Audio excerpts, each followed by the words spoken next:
પછી ભારતીય જનતા પાર્ટીના અધ્યક્ષ કોણ?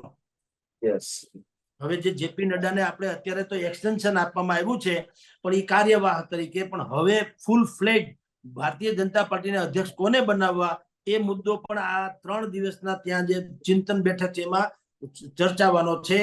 ચોથો મુદ્દો છે અમુક મુખ્યમંત્રીઓને બદલાવવાની વાતો ચાલે છે, તો હવે પછી નેક્સ્ટ ચીફ મિનિસ્ટર કોને બનાવવા એમાં ગુજરાત પણ સામેલ છે.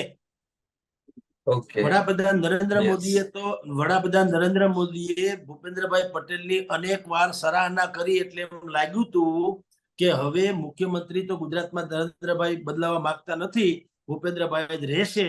પરંતુ જે કેટલીક ઘટમાળો અત્યારે બજારમાં બની રહી છે, સ્ટીલ ટુડે ગુજરાતમાં અત્યારે કેટલાક નકલી પીએમઓ સીએમઓ થી માંડીને નકલી બધા પર્યાવરણ તમને કહો બિયારણ થી માંડીને નકલી બધી પ્રોડક્ટ પકડવાની છે, નકલા પીએસઆઈ, નકલી કોર્ટ, નકલી ઓફિસ, નકલી ફલાણું, આ બધું એક તો થયું છે.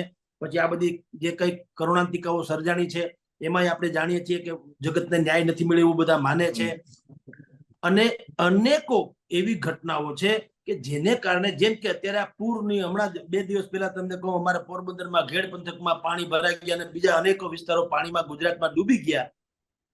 તો જુઓ વડોદરામાં જુઓ હુરિયો બોલ્યા, લોકોએ બાકાયદા મંત્રીઓને કાઢી મૂક્યા, તમારી અમારે હાલ પે છોડ દો, અમે તુમસે કુછ ન ચાહીએ એમ કરીને કાઢી મૂક્યા. તો એ બધું જે બગાવત જેવો સ્વભાવ લોકોનો થઈ ગયો છે એનું ક્યાંક પણ નિરાકરણ તો લાવવું ઘટે.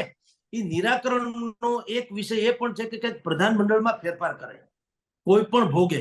કારણ કે અત્યારનું જે પ્રધાનમંડળ છે એ ચૂચા પૈસા 4 છે, કોઈને કઈ ટપ્પો પડતો નથી ને અધિકારીઓ હાંડ થઈને ફરે છે. આ મંત્રીઓ ખાલી દેખાવના છે, એમાં કોઈ પાસે કઈ ગટ્સ નથી, પોતાને કોઈ સૂઝ નથી.